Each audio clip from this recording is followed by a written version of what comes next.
So thank you all for coming this morning. Now, any of you who know me personally know that I am a chronic over-preparer. So I am also chronically over-prepared. Nathan is nodding his head. He's like, yes, this is true. So I have a lot of information. One of the reasons that I'm excited to try to share a lot with you is I know we probably have people here with all different levels of knowledge, all the way from, what is this internet gaming disorder thing? I don't know much about it other than I see it seems to be a problem, all the way up to, I've heard the basics, I want to know what I can do to help treat this. So what I'm trying to do today is kind of meet in the middle. I want to make sure that we give some good background information, and I also want to move into the general principles of treatment.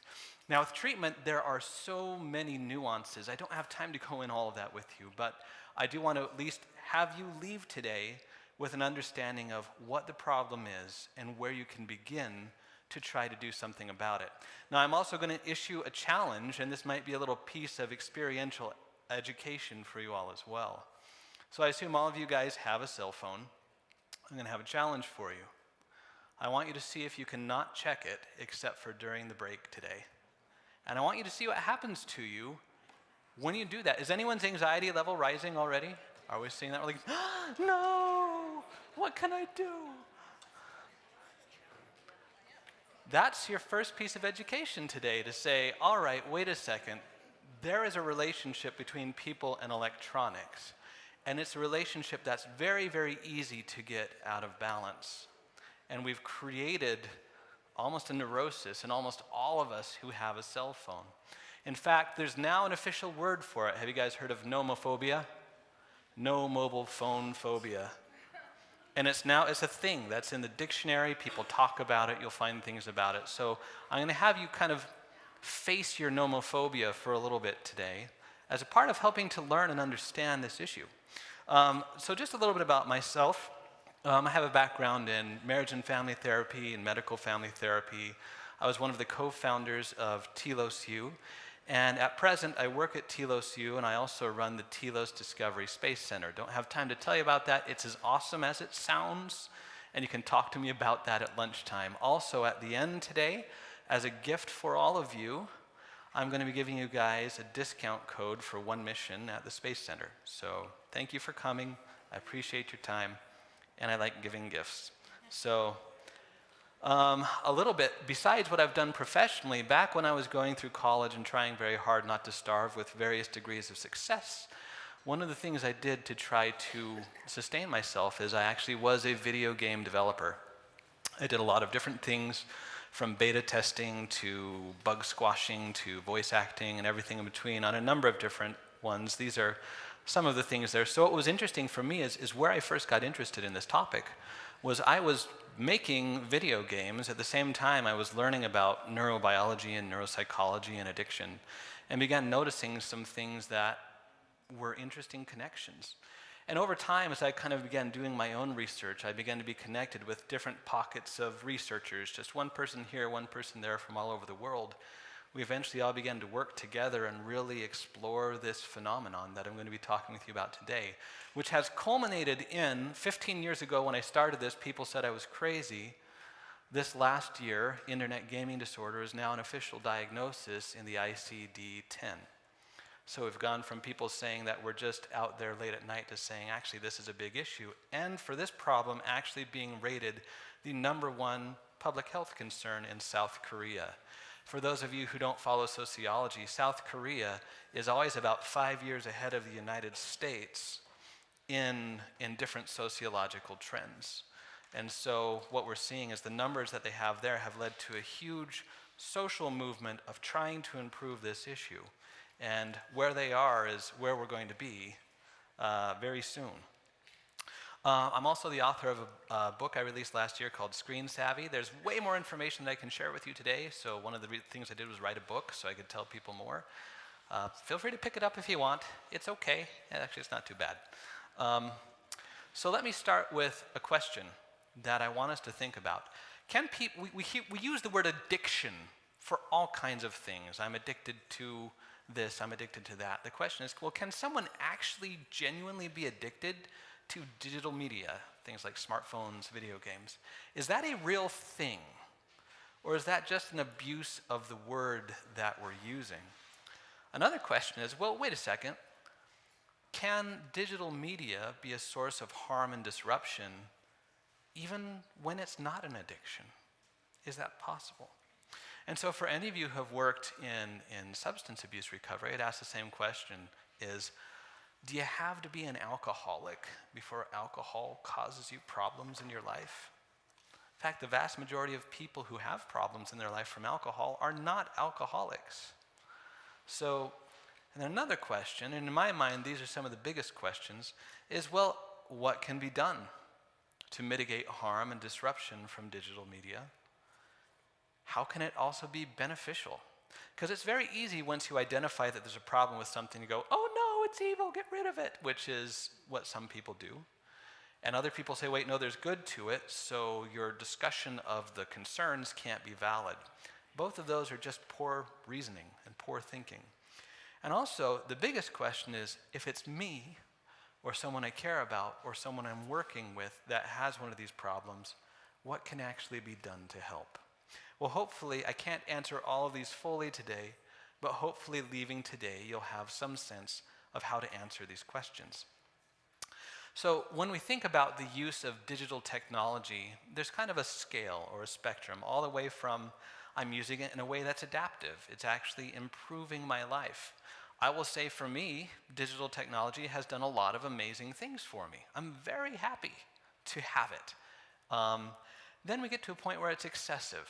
All right, it's taking up more time, more attention, more energy than it really should.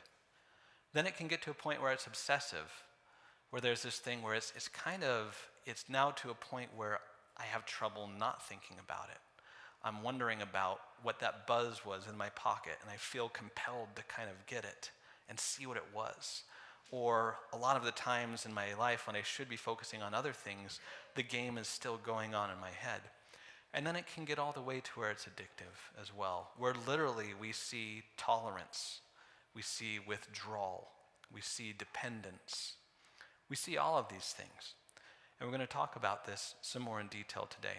But to do this, I want to begin to take a look and say, well, wait a second. Let's start with that question of, even if it's not to the point of an addiction, is there any reason to be concerned?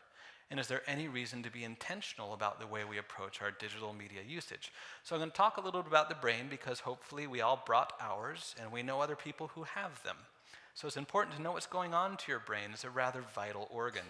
So there are a couple of parts of the brain, and I'm going to oversimplify a little bit, but this is still accurate information. So first, you have cortical areas in your brain that are stimulated when you play games.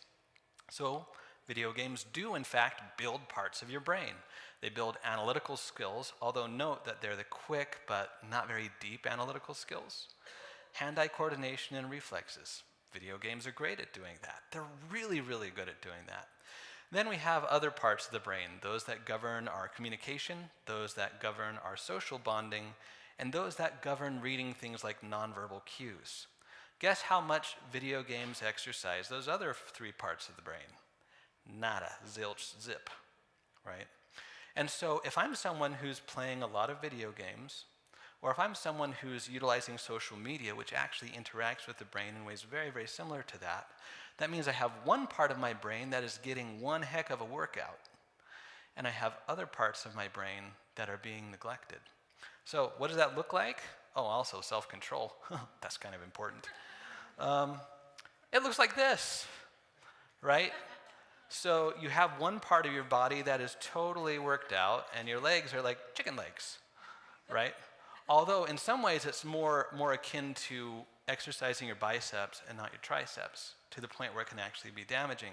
So what we get for people who use a lot of digital media is that there's a lot of development of that first part of the brain, but it's not deep development. It's shallow development.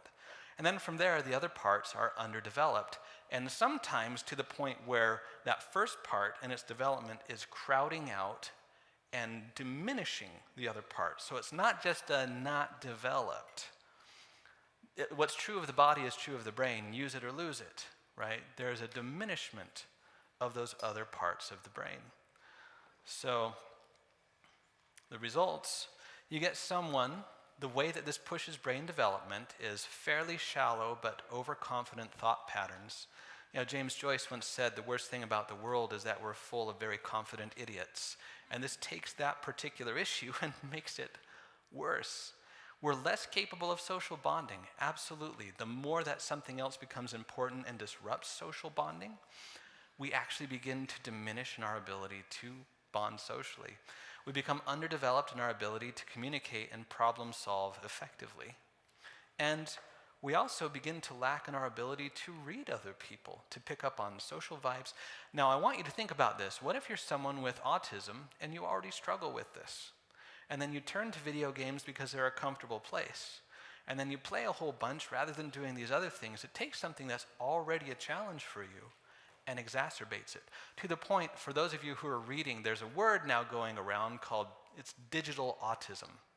They're saying people who are not autistic, but who present as autistic because of the way that their brains have developed because of their pattern of digital media usage. Don't have the time to talk more about it, go Google it. I know that sounds ironic in a presentation like this, but do it nonetheless. And we also see that they have low levels of self-control. And if there's one thing I'd say when we're thinking specifically about people transitioning into adult roles, I would make the argument that self-control is the single fulcrum upon which the lever of being able to function as an adult pivots. So, what are the results? Well, one of the things we've noticed is now the average American adult has an attention span that is officially shorter than the average American goldfish. This was from research from the Microsoft Corporation, so they had every reason to try to cover it up. But what they found is that absolutely it is because of the way we use digital media, the rapid turnaround, the immediate gratification, small dopamine bursts, we have shaped and changed our cognitive abilities. And I'm guessing none of us feel like this is an advantage to have less of an attention span than a goldfish. Do we have any teachers in here, school teachers? Right, do you see this in your classroom? Does it drive you bonkers? It does for me too. So this is a disadvantage. And we see this on a large scale to the point where actually France yesterday just signed a law making it illegal to have cell phones in schools in the entire nation of France. We'll see how that goes. I'm already seeing like the mob, hey kid, you want a cell phone? So, all right, so getting beyond that, let's begin to talk about the idea of, but what about it being an addiction? So years ago when I first started talking about this, I'd say process addiction, and I just saw glassy eyes. I'm like, you just made up that word, didn't you? But it's becoming something that people are more and more aware of. So when you take a look at the research in the background of process addiction, a term they used to use for it, but they don't anymore because it's actually not accurate, was, well, it's a non-chemical addiction. Well, that's not accurate in the fact that humans are bioelectrical chemical beings. You don't think about that very often, but we are. So every experience you and I have, you sitting there in the chair listening to me or ignoring me, whatever you're doing, you're currently having a chemical experience with all kinds of chemicals going on in your brain. And don't worry, I'm willing to share my slides with anyone who wants, so you don't have to worry about like being paparazzi for the screen. So the thing is, well, every experience we have is a chemical experience. So what we're doing alters the chemicals in our brains, right? So, yeah, I just said that, so I'm not going to go with that. But beyond that, besides the fact that there's a chemical experience going on, every experience we have literally shapes the structure of our brains. Very much like working out physically creates certain patterns in your muscles. Thinking certain ways, repeating certain patterns over and over again creates new structures in the brain. And neglecting to go through patterns leads to a process of pruning, which removes structures from the brain. So that happens with any and every behavior that we do. So let's talk a little bit about neurochemicals. This always makes me laugh. So when you take a look at what's going on in someone's brain when they have a crush, right? They're infatuated. Exhibit B on the right. And you compare that to what's going on to someone who is using cocaine, exhibit A on the left. The funny thing is, they're nearly identical, which I don't know about you guys, but explains a lot about what happened with me in my dating years. And, you know, and one of the other things that's similar about them is neither one of these is sustainable. If you stayed in that sort of Twitter-pated mode, you would literally go insane, which again describes a few things.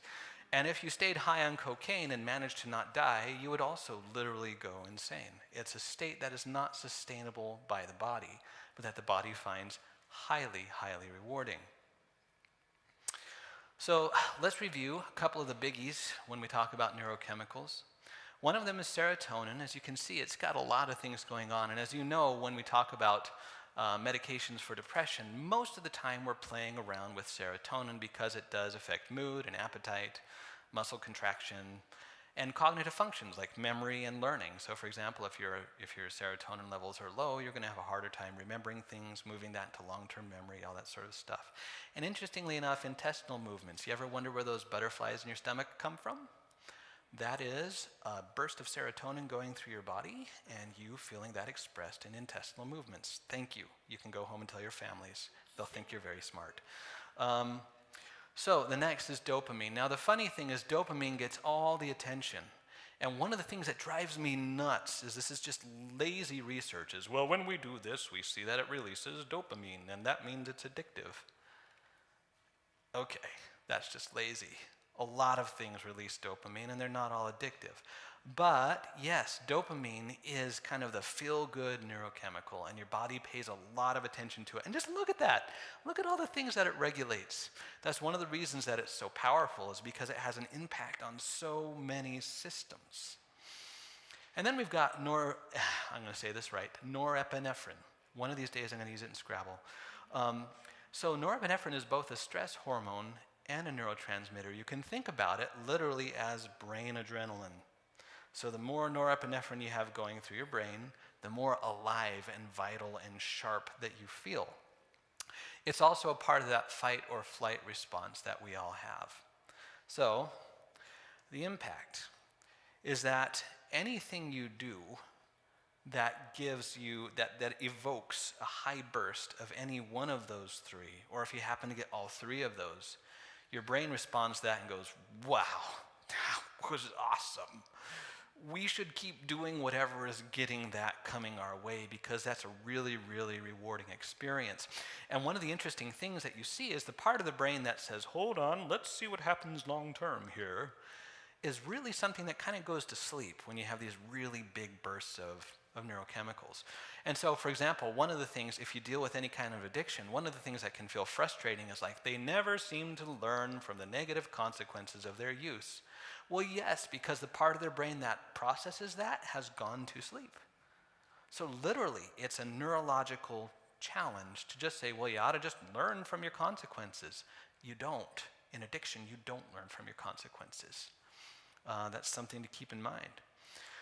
So beyond just talking about neurochemicals and what happens, we need to also understand a little bit about the way the brain functions. The brain's function is to learn, and to learn in a way that helps us survive. And it and the rest of the nervous system that's attached to it are the part of the body, the only part of the body that does that. And so to do that, the most basic function of the brain is to seek out stimuli that feel good and to avoid ones that feel unpleasant. And this is a survival thing. For example, getting eaten by a crocodile feels unpleasant, so we avoid it. Eating something feels good, so we do it. And this helps us to survive and pass on our genes and do all those things. So from the time that we are infants, we are hardwired to seek out things that feel immediately good and to avoid things that feel immediately bad. And that's the most practiced, most expert part of our brains that we have and carry throughout our whole lives. And so there's a lot of different methods that the brain uses. Now the simplest one is one we probably all remember from our training, graduate school, classical conditioning. It's just this simple association and correlation. So what's interesting for me is that as I've gone around different places in the country, it's funny for me to ask the question, if I say the word meat and fill in the blank. Well, I was raised working on a farm with my grandfather, and so immediately I think potatoes. Why? Because that's what I was served for breakfast before we went out to work. If I go to Maine, if I say steak and, what do they tell me? Lobster. If I'm in Hawaii, I've never been asked to speak there yet, but someday, what will they say? Mahi-mahi, very good. And the question is, why? Well, the question is because in these different places, these two things have been paired together. So for me, if you give me a baked potato, I'm like, where's the steak? If you give me a steak, I'm like, where's the baked potato? These two things go together. My brain has just made that association. And when I have one without the other, it kicks in a craving.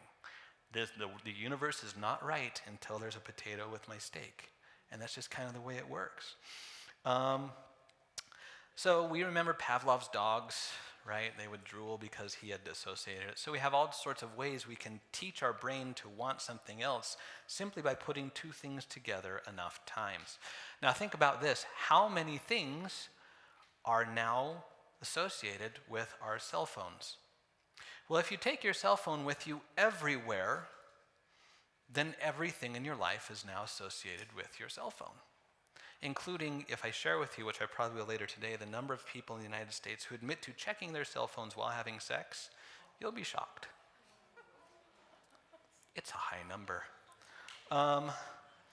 So moving forward, yeah, everyone's like, whoa, this just got like rated R.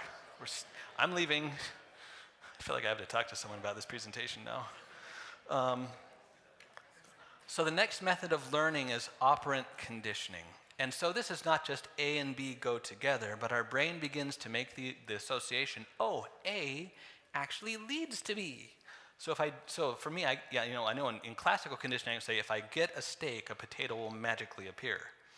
Well, this is more like A will lead me to B. So this works itself out in a couple of ways. So there's positive reinforcement, which means if I do A, then B happens. And B is something that I like, that feels good. It's that immediately rewarding neurochemical boost.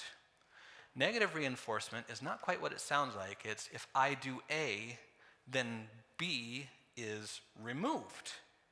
And B is something that actually felt bad. So for example, I'm tired of my mom nagging me to do my homework all the time. So one day I decided to come home like, fine, I'm going to do my homework. And my mom doesn't nag me. And I'm like, oh, that's actually kind of nice. Maybe I'll try that again. That's negative reinforcement. But one of the, and then of course there's punishment. I do A and B happens and I don't like B, right? So one of the things that's interesting about this type of learning is the schedule at which it happens changes the potency of the learning and the shaping that happens from it. So for example, if the ratio is 1 to 1, every time I do A, B happens, I learn that pretty quickly.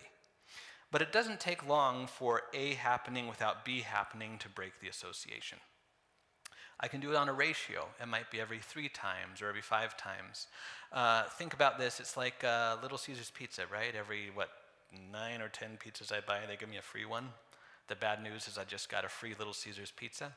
But they know how to reward me and keep me coming back, even though it's not really high quality stuff. Somehow they get me in.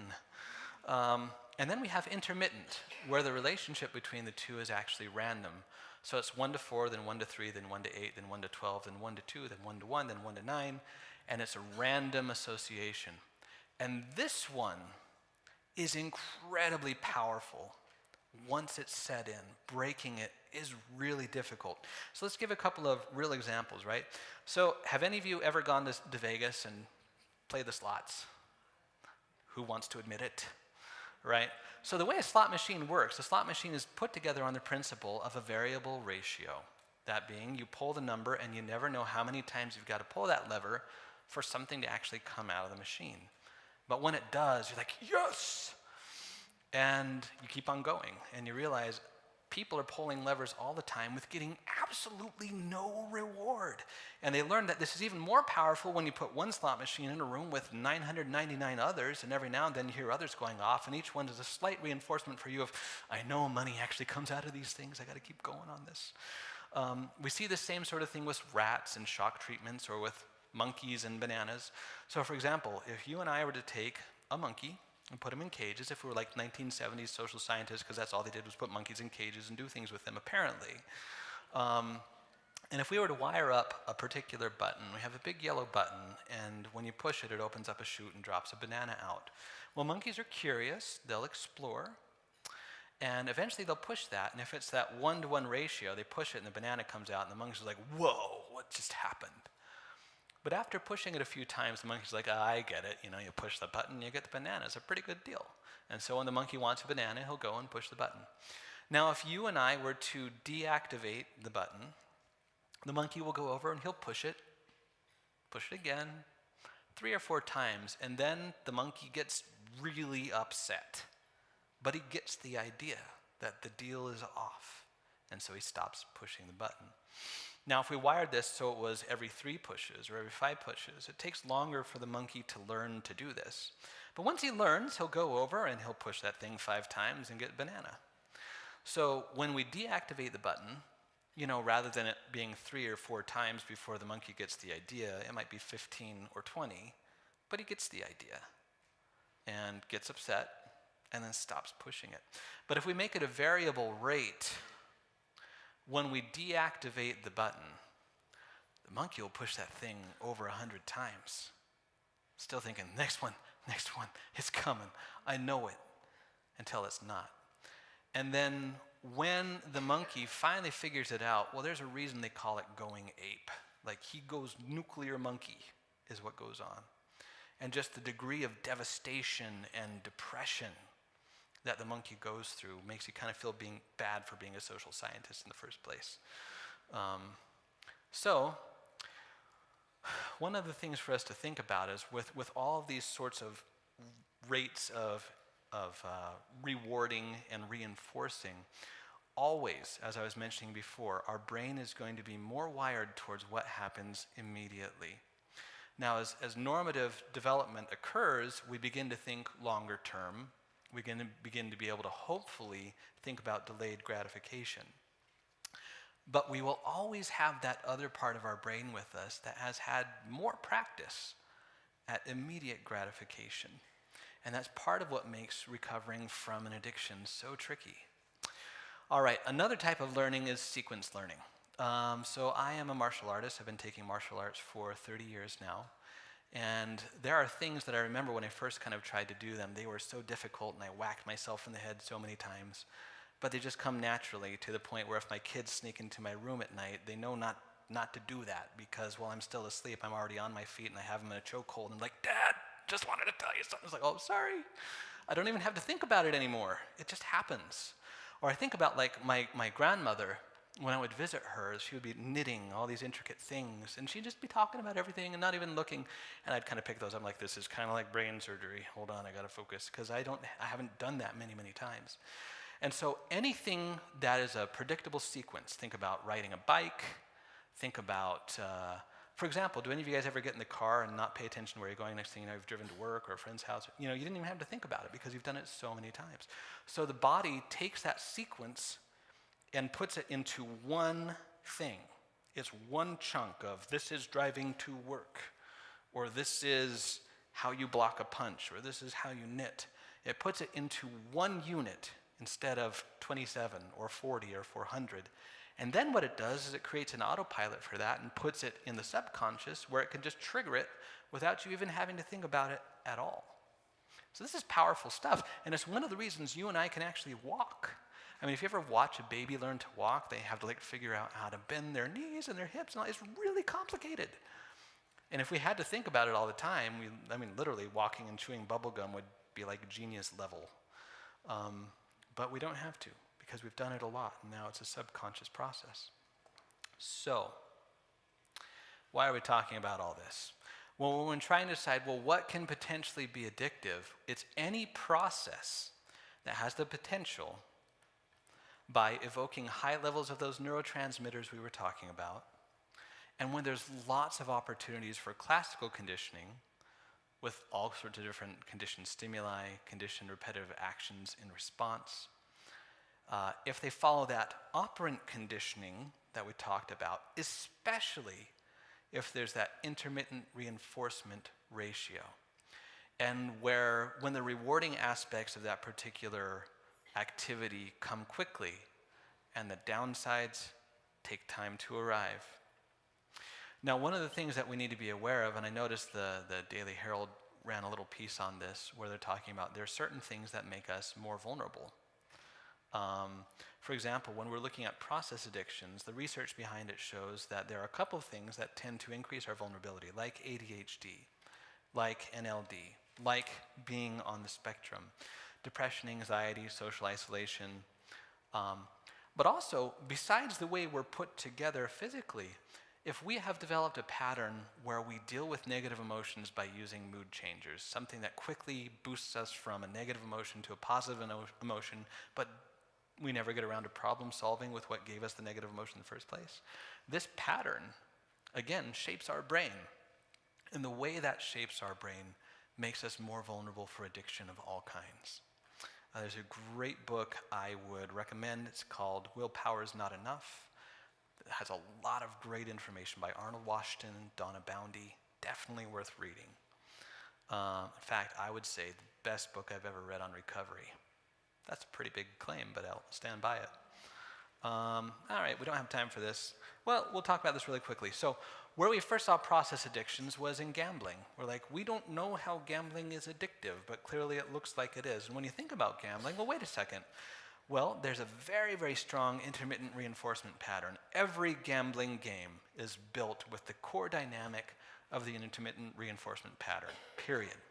The rewards, when they happen, are big and flashy and immediately rewarding, and the casino will go a long way towards making it bigger and flashier and more rewarding. And you can combine it with all other sorts of stimuli. There's a reason why in casinos they like to have people walking around dressed very sexily. That's another thing. We're automatically drawn towards being reinforced by that. There's strong fantasy and mood changer elements. And also, there's this trick. And when we talk about video games, I'm going to talk about how this trick is used there, where I call it the neurochemical slingshot, where they bring you down really, really low, and then they shoot you up. And so that being reinforced in the moment after they've brought you low is actually even more reinforcing than it was. This is one of the reasons, for example, when I'm working with people on Facebook, one of the things I tell them is never, ever, ever get on Facebook when you feel depressed, for two reasons. One is because you'll get the neurochemical slingshot, but second, because the AI of Facebook is able to detect your mood, and it determines that your mood is what's bringing you to Facebook and what keeps you there. And so what it does, it continues to feed you whatever it knows will help to create the mood that you're on Facebook with the most. So if you get on Facebook while you're depressed, what Facebook is going to do is to continue to feed you things that make you feel depressed. It falls on this principle of something feeling syntonic. All right, here I kind of at least I feel understood, I feel validated, and I feel more depressed, and somehow feeling more depressed and validated and being depressing feels just good enough to let me be comfortable being miserable. So never go on Facebook while you're depressed. If you learn nothing else, you've learned something useful today. All right, we won't go into this just for the sake of time. So there's a lot of things that can fall into a process addiction. Today we're not going to talk about all of those. So let's talk about this thing we're calling internet gaming disorder. Like I said, it's just now been accepted. This is a real thing. This is validated. This is a diagnosis. It's an official medical thing. So the debate is over. Even though there are people who still want to debate, this is real, this is not, there is a preponderance of evidence to say this is a real thing. So let's talk about what the criteria are. Now, one of the things that's a little confusing about this is they've used the word internet gaming disorder, which makes it sound like it can only happen when you're gaming on the internet. I want you guys to get out of that thinking. This is any sort of digital media usage, gaming on the internet, off of it, social media use. This is applicable to all of them. So the first thing we'd look at is that there's a preoccupation with gaming or fill-in-the-blank digital media use. They think about it a lot. It's really important to them. It's become a priority.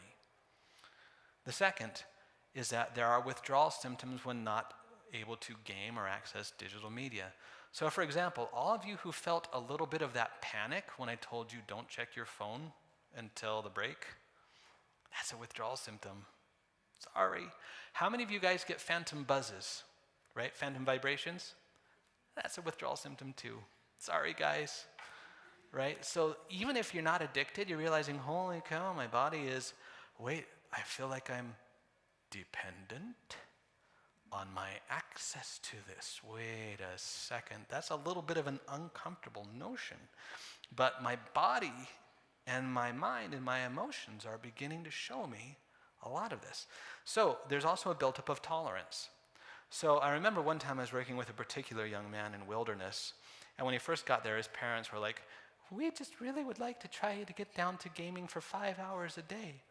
And he was like, 5 hours? What am I supposed to do with, you can't do anything in 5 hours. You guys are crazy. I'm like, I don't have 5 hours to do anything in the day. You know, so I had to not be snarky. Being snarky is not a good therapeutic approach. But there was this aspect of realizing, wow, this young man had literally gotten to the point where anything less than that was like a violation of the Geneva Treaty. That attempts to cut down or control the digital media usage are unsuccessful. I mean, have you guys ever been there where you're like, I feel like I'm using my phone too much, and you're trying to use it less, and you find yourself still doing the same old stuff all over again? Your kid's like, Dad, you're still on your phone. You know, it's like, okay, this is hard. I'm struggling with this. And this is not just only my own efforts, but other people trying to help me. No, I find that I become combative. It's like, I don't have a problem. Your problem is your perspective, Grandpa. So there's a loss of interest in other activities. Nothing else seems fun anymore. And that's one of the things that's so difficult, is that it takes a while for the brain to learn that other things can be rewarding again. There's a continued pattern of use in spite of negative consequences. What negative consequences? Well, it could be grades, could be job performance, could be sleeping at night. Actually, if you are a practicing family therapist, more and more there's this aspect of people, it's called flubbing, where they're saying the digital device is getting between us. It's causing us problems. And more, we're seeing digital device usage as one of the presenting problems coming into couples therapy. And in fact, it is a leading issue in divorce cases as well now too. The person has lied to others about gaming and internet usage. Oh, I've only been on for 2 hours today. Yep, just 2 hours. That they use gaming or the internet or their digital device to escape a negative mood. One example of this is boredom. How many of you can stand in a line without checking your phone? It's like, we have one. There we go, right? Like, I can't sit and I can't wait anymore. And we're actually, again, this could be a whole talk, is the ability not to be bored and create empty room in our brains for a while is actually majorly detrimental, but I don't have time to talk about all that today. And they've also put at risk other opportunities, relationships to continue use. This might sound like the young man who says, oh, you know, I'm not going to go to school anymore because I'm just going to become a professional gamer. Have you seen how much those guys make, Mom and Dad? This is an investment. I will take care of you in your old age by gaming. Or when we begin to just lower our standards for ourselves, our lives, our relationships, our physical health, our sleep. Like, I only really need 5 hours of sleep at night anyway, right? Right? Some other associated features, interestingly enough, we see greater involvement with physical fights, and a lot of that has to do with, one, we've lost our empathy, and we've lost our impulse control.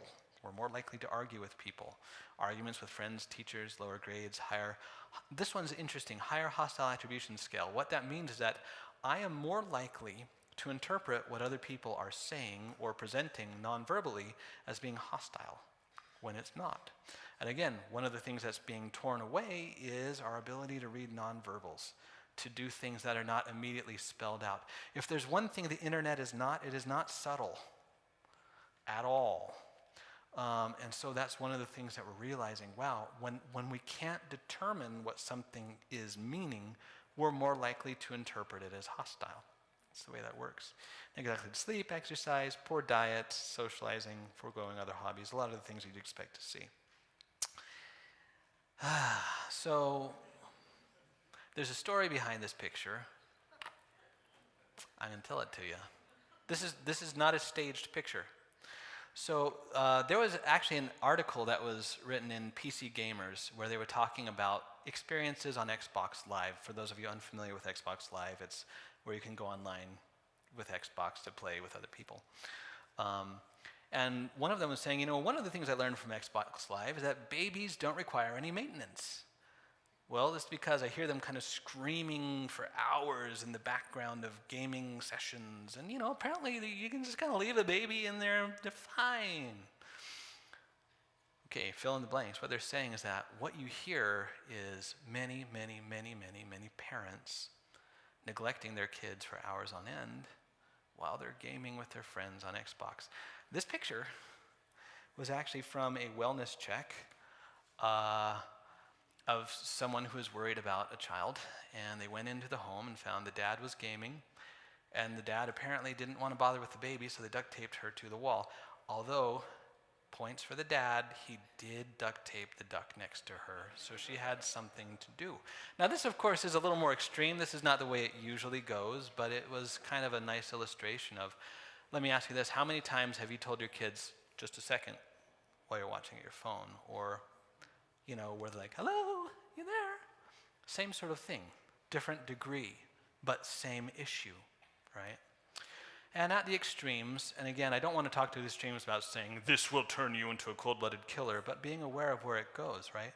Is there are documented cases of gaming binges ending in death. The first one was in August of 2005 in South Korea. Again, South Korea leads the world in digital issues.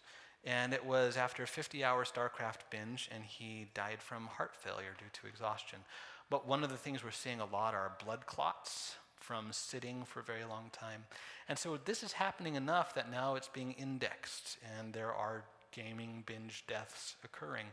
There is also a rise in homicides related to gaming. Anywhere from this person stole my magical object online and I found them in real life and murdered them, to mom and dad tried to get me off the device and I went nuts and one of my parents or both did not survive.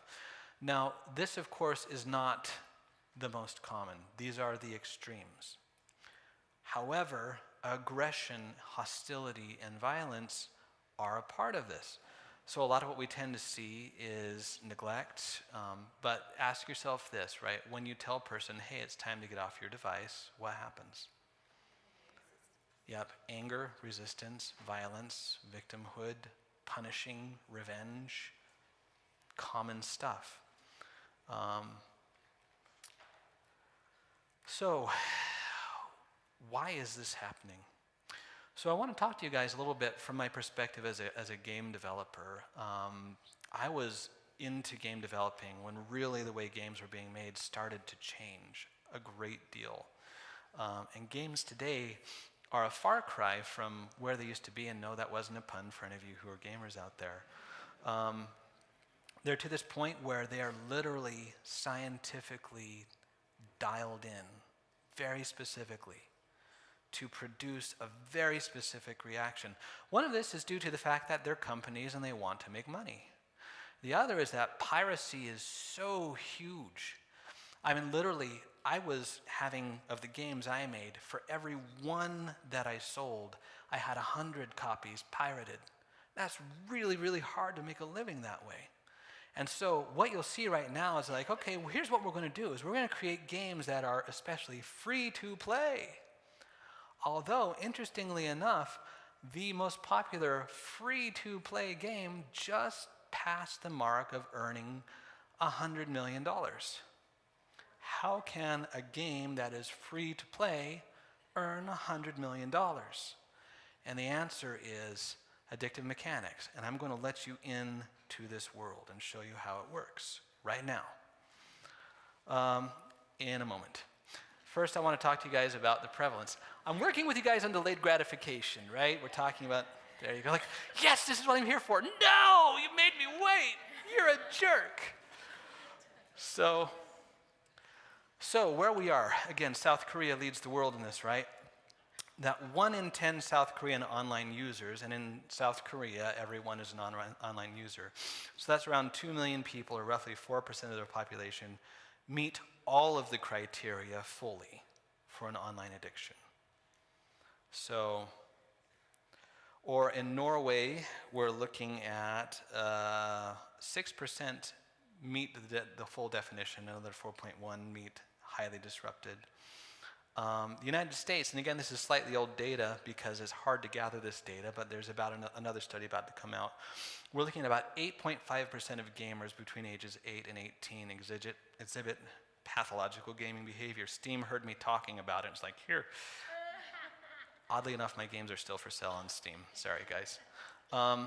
But one of the things I love the very most, one of my favorite researchers on this area, a man by the name of Douglas Gentile, he shared something which I think is a very good perspective. He says, when we mean pathological use, what we're not talking about is how much.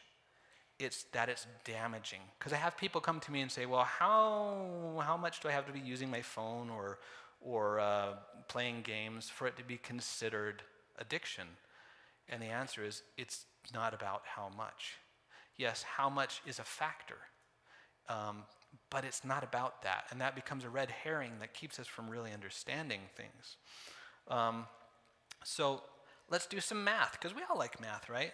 So there's about 41.75 million youth in America, and the vast majority, almost all of them, use the internet in one form or another. So our conservative estimate is that 3 million American youth fully meet the criteria for addiction.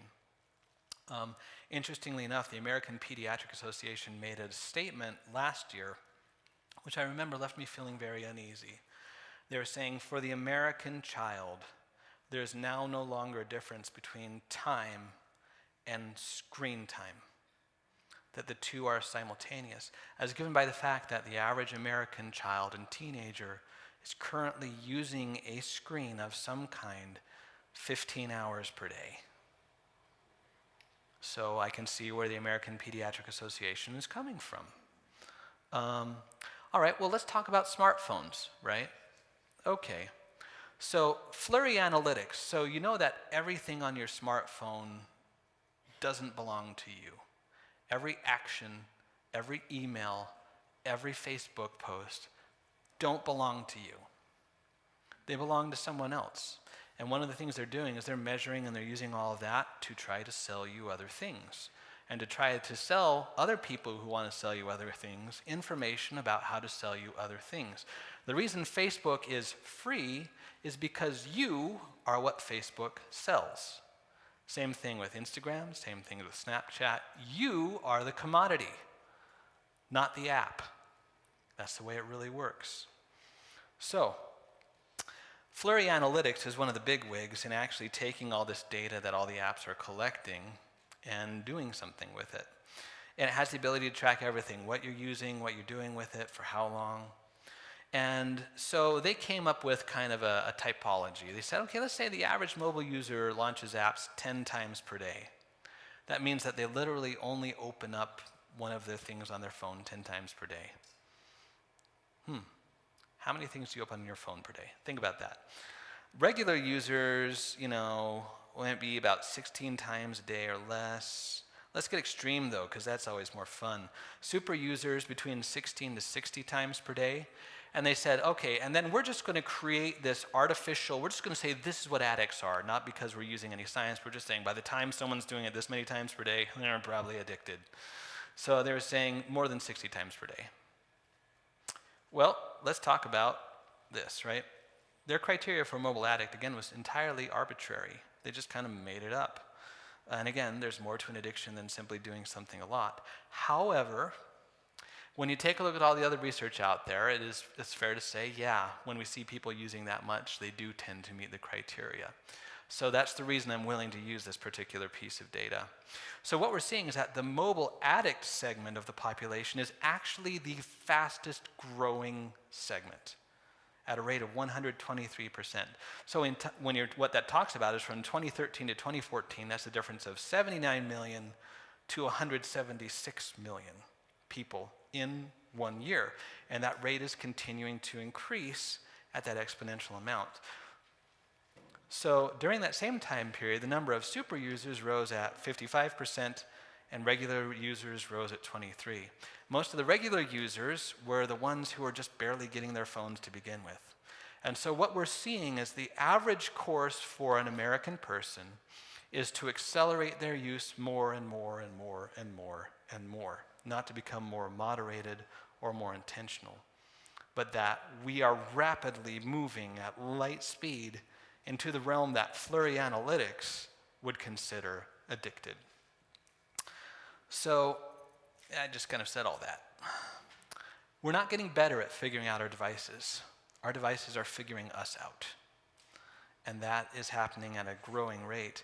So if we take the fact that there are 2.4 billion internet users in the world in 2013, 7.3 of all internet users are considered internet addicts by these criteria. That's a lot of people. And so when you're looking for, well, who are people who are addicts? Are they basement dwellers?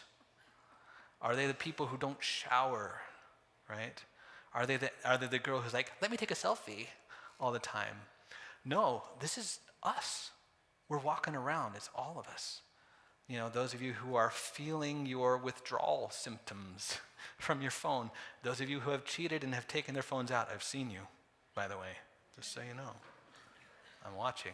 You can come talk to me afterwards. Actually, not right now because I don't have time afterwards. Right? So, let's talk about this. 84% of people worldwide say they couldn't go a day without their phone. 84%. All right, let me throw some other stats at you, right? The average person checks their phone 110 times per day now. So think about what we said with Flurry Analytics, more than 60 times per day. The average person is 110. Oh, darn. 50% of teens admit that they think they're addicted to their phones. 25% of all car accidents now are phone related. 1 in 5 adults, 1 in 5, that's 20%, admit to checking their phone while having sex. 77% of parents argue with their kids about their phone use. 61% of people sleep with their phones in their hands or under their pillow.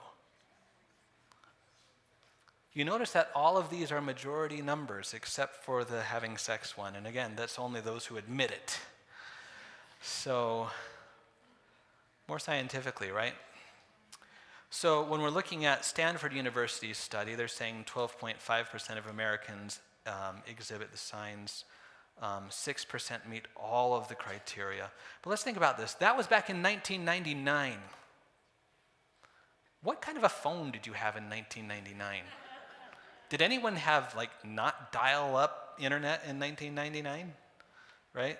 So when you kind of put it all together, so the 25% estimate of internet addicts has a lot of great data to support it. So 1 in 4 internet users are either addicted genuinely or have the functional equivalent of it. And another 25% of people can be understood to have a significantly disrupted life as a part of their digital media usage. So conservatively speaking, half of us have a problem with this, at least, on some level or another.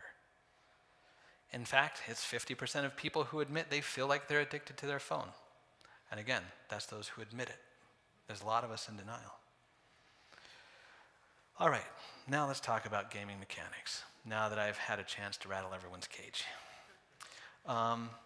So the gaming mechanics we see now are designed to get people to come back, pay more for a game that's either free or they already bought. Well, what's the best way to do that? To create a need inside of them, to make them come back. So one of the things that I've found is that there are very specific gaming mechanics, and these are just the ones that I've kind of identified so far. I'm continuing to work on this. I'm sure I'll learn more. But there are very specific gaming mechanics that work on all the stuff we've talked about to create the process of an addictive game. So the first is something called level grinding. And level grinding provides that intermittent reinforcement pattern that we're talking about.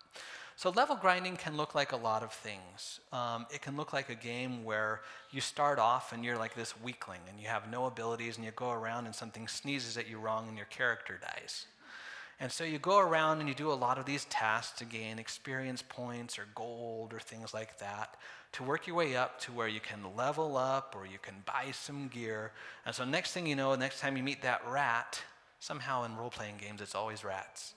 You meet that rat, you're actually able to beat it this time. You're like, yes. And that feels so good. You feel like you've accomplished something. You feel like you've grown.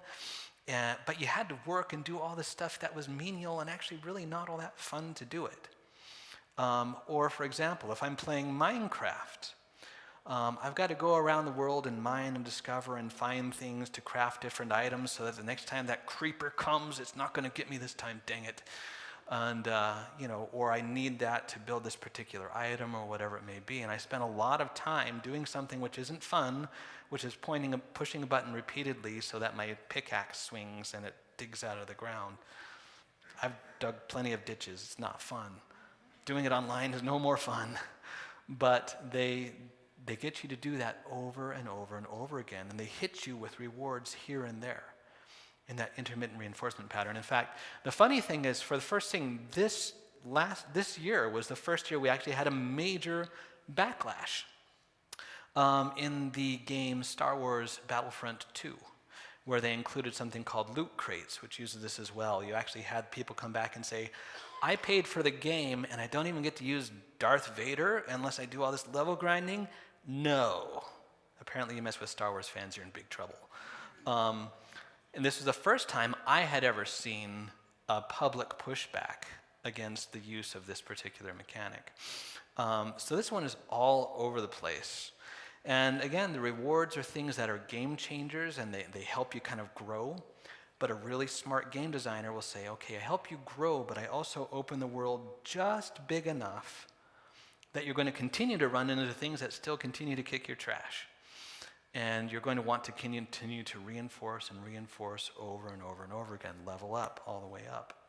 So examples of some games, World of Warcraft is a king of this, Destiny, Fortnite, pretty much any, well actually I wouldn't say pretty much any, every online role-playing game is based with this mechanic at its core. Minecraft has it, again, through all of the mining and crafting and things. And social media games, pretty much all of them. Do you guys remember the days of Farmville? Oh, I hate that. If I get one more invitation for Farmville. And that's what it was, is that they would have you kind of playing along and you're grinding along at your levels. And that's pretty much what most social media games are, is level grinding. All right, the second mechanic at play is one that I call Twitch. And this Twitch is all about norepinephrine. It's all about that brain adrenaline. So it's high-speed gameplay where you have to make constant micro-adjustments, where just a little move to the left, a little move to the right is the difference between life and death, getting killed or killing, whatever it may be. And so there's this constant sense of stimulation, moving very, very quickly with dramatic results. Games that use Twitch oftentimes are shooter games, although not exclusively, where there's rapid deaths and respawns and you're in and you're out and it's just all over the place. And again, these tend to kind of cluster around sort of capture the flag or battle type mechanics, but there are racing games that are this way and like fighting games like Mortal Kombat that tend to go this way as well. Now, one of the things that's interesting is that the Twitch portion of a game is one of the areas where actually some of those gaming benefits come from. We might actually get some good out of it. However, the interesting the trend with Twitch mechanics is this.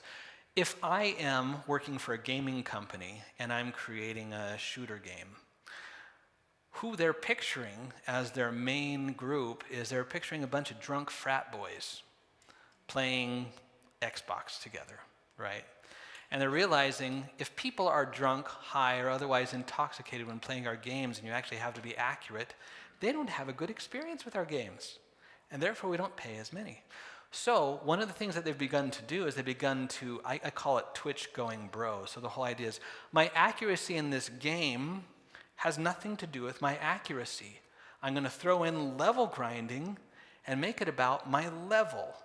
So for example, if I'm a level 0, I could be like Davy Crockett reincarnated, and I could be missing my target. But if I'm at a level 15 or a 20, I could be several pixels or even an inch off of my target, and it will count it as a hit. Why? Because I've level grinded or I've paid for upgrades. And so what that does is that takes the benefits of Twitch and pretty much flattens them out. Fortnite, I am looking at you when I say this. So examples of games with Twitch, Fortnite being one of them. Most first-person shooters, think about Halo, Call of Duty, Destiny, fighting games and brawlers like Mortal Kombat, racing games tend to be heavily this way. Now, another game mechanic is guilds and leagues.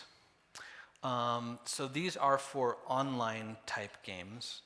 And these guilds and leagues create both a sense of belonging, but also a tremendous amount of social obligation. Actually, the sociology of online guilds is fascinating and terrifying all at the same time. But there's a huge demand. It doesn't matter if it's 2 o'clock in the morning, you're supposed to be asleep. If your guild needs you, you show up. Or there are penalties. All kinds of penalties. I mean, ultimately, you can be kicked out of a league. And I remember I actually had a client once who, when he got expelled from his World of Warcraft league, he actually threw himself from a moving car because he felt that he had lost everything in his life. And the interesting thing as well is that with the leagues are now highly competitive. You hear about esports, right? And for example, the StarCraft II finals this year had higher viewership than the Super Bowl did. And the reward was several $1 million worth. There's a lot of things that go on at eSport that you don't find. For example, they actually have to have paramedics and psychologists on hand because a lot of these people who are used to just competing with each other at a distance, you get them all in a room, and the social anxiety is so intense that people get hospitalized. They don't show that as a part of the competition for some reason.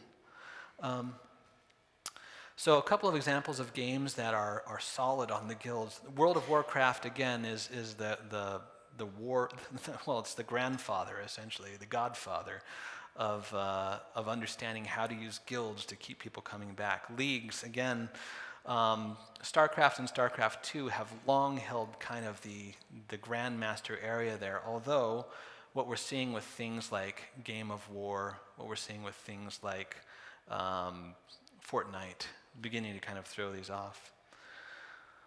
All right, then social status and social achievements. So one of the interesting things that you find is that a lot of people who are gamers congregate together online, whether it's the PlayStation Network, whether it's Xbox Online, whether it's Steam. These are these areas where you come together and you have your identity, and your identity there has all these tags and things that show what you have accomplished with your games. And when you take a look, that literally I'll say it. So your long list of achievements is referred to online as your, e-penis. The bigger it is, the cooler you are. I didn't make this up, okay? I'm just the messenger. Don't complain to me about it. And so one of the things that you find is that these achievements that you fit into games, they're not really necessarily anything. They can range anywhere from something that makes sense to number of kills to I bounced a rock off a rooftop and down a chimney, which is an actual achievement from the game Skyrim. Or I fell into the water 40 times, also an actual achievement from the game Skyrim. And this makes you cool. Some achievements are known ahead of time. You know what they are. You can strive for them. Some achievements are just random, and you just have to try stuff to figure out what they are and unlock them.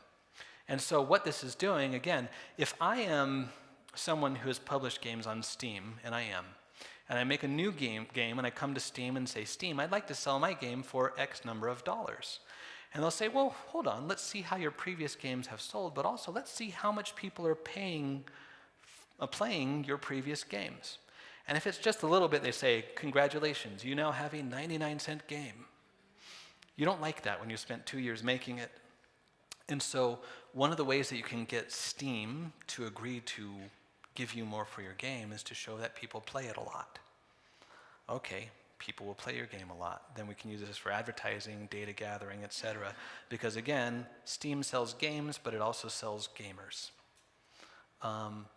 And so one of the things they're looking for is, all right, the more I can do these kinds of things. If you want to find like the worst example of in the world of this, is there's a game called Goat Simulator, which is all about just randomly doing stuff with a goat to try to unlock achievements. And it's actually a very popular game. And even the guys who develop it said, this is the worst game ever. I don't know why people play this. So here's a couple of examples of what achievements can look like. So social dynamics. I work with a lot of people, and they're concerned about, say, a child's gaming, but they say, but, at least they're playing online, so that's good. They're playing with other people, and they're being social. That's good. Yay. I feel better about it. Well, one of the things that when you really understand the phenomenon, you say, actually, that's where you should be more worried. The vast majority of where problematic gaming occurs is with the online gaming, because that every hook has to have its bait, right? And oftentimes that sense of social engagement is the bait. For many of the people, that's what they look for. I remember a student I currently have, we had one day when he told me, Ryan, people tell me that having real life friends is so much better than having friends online. It's like, I actually don't believe it. That's not been my experience. People are jerks face to face. Online, it's so much more rewarding and so much less is asked of you. Why would I want to have real life friends? But the reason he's not looking for friends is because this was scratching that itch without actually filling that need. So pretty much, if you take a look out there, the vast majority of people who have problems with gaming have that gaming problem manifest in their online gaming. So that's kind of, it's the false reassurance that this is a good thing. All right, gaming mechanic number 5. This is one that people kind of tend to intuitively grasp, the fact that there's these fantasy alter egos. If there are things going on in my life that I don't like, I don't like the way I look, I don't like the way my reputation is, well, online, I'm someone different, and I can experiment with being a lot of different people. And one of the things you'll find is more and more games these days, they don't assign you a character. You get to design your character. And we could talk all about Psychology 101, about the interesting thing about putting together different characters to explore yourself, explore different parts of yourself. There's something about that that's oftentimes compensatory. Another thing that they do is there's usually a lot of opportunities to make your character very sexy. And there's a lot of things that are reinforcing about that too. So our two gamers here on the right, they could be any or all of these characters you see around them. And again, hopefully in a room as psychologically savvy as this, I don't have to tell you all the ways that can begin to work for someone emotionally, where they begin to prefer their fantasy to their reality. All right, the 6th one is something that I call long gaming instances. Now, a gaming instance refers to the amount of time that you need to play the game before the status quo is changed, before you're somehow better off for having played. So for example, the average World of Warcraft raid lasts about 3 hours. Playing any less, and especially if you drop out of that raid before it's done and you get socially penalized, then a gaming instance in World of Warcraft could conceivably be said it can't be shorter than 3 hours. Whereas if you were to take a look at the game Rogue Legacy, if you make it for 45 seconds in a gaming session, you're doing pretty darn good. And so it's a very short gaming instance. So, how long do I have to play before I'm better off? And the interesting thing is there are a lot of games, especially online games, where actually it works the other direction. If you don't play, you actually lose ground. So for example, if I'm a competitive StarCraft 2 player, even though I've won all these matches and I've worked my way up to this certain line, if I simply don't play a match for 2 weeks, I get dumped down a level, simply for not playing. Or other people are leveling up, I'm not, so the difference between me and them when I come back after not playing is a bigger gap. I'm literally at a disadvantage. So an example of a particularly long gaming instance is a free-to-play game called PlanetSide 2. Specific battles on PlanetSide 2 are designed to last for days, weeks. They've lasted actually for over a month before. And so literally, as you drop off, there's a lot of pressure to get back on, help out your team as quickly as you can. All right, the next mechanic is infinity. So an interesting thing is where's the most likely place for you to stop reading a book? Well, it's at the last page, right? Once you've read the last page of the book, the story's over, you close it, and you've got to do something else. Well, what happens if there is no last page? What happens if you are playing a game where there's not necessarily a story to follow, and therefore there's no story to end, there's no logical step-off point, there's no end to a chapter, there's no end to the book? So a lot of games these days utilize a game model which is known as sandbox, where they essentially create circumstances and they drop you in it and they say, there's really no objectives or anything besides the ones that you want to create for yourself, so go out there and do it. And so sometimes what they'll do is they will throw in story pieces. They'll give you little mini quests and things. For example, Minecraft had been around for 10 years before it even got a partial story. And people kept on playing and kept on playing. Now, one of the things that makes things interesting is you can take infinity and you can crank it up by creating a persistent online universe where you've got yourself and a whole bunch of other people in this big sandbox, and that when you're gone, other people are always still working in the sandbox. So they're either working for you or against you. And so literally, you're worse off for not playing. It's not just simply I can pick up exactly where I left off, because the game has continued to play on without you, and you're left behind if you don't play. A word about social skills and social development and online culture. Online culture, especially, well, it tends to be vulgar, hostile, manipulative, bullying, antisocial, divorced from context. Actually, I just laugh at this one, but it's so true. Racism is huge online. And technically there are rules against it and people will get banned, but it just doesn't play out that way. Also, if you are not familiar with Anita Sarkeesian and her online series, Tropes versus Women in Video Games, this is something you really need to see. Now, viewer discretion advised. When she's showing things that are concerning, she doesn't censor anything.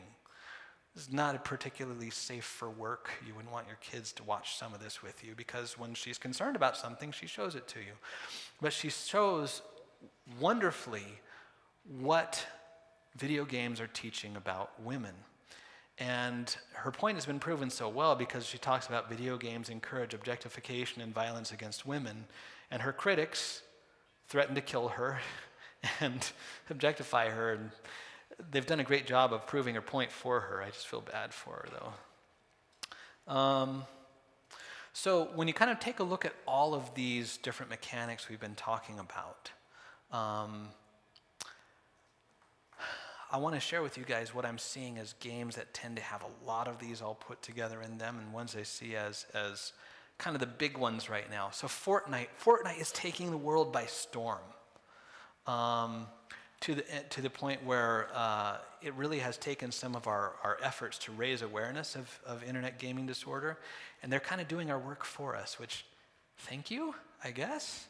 But Fortnite, for me, as I've looked, it has taken all of the lessons about how to do this. I've never seen somebody do such an artful job of putting them all together. World of Warcraft is one of the oldest online games out there, and still, what was really funny is they ran a commercial where they got Tony Soprano. He's like, yeah, I tried to leave World of Warcraft, but once you're in, you're in.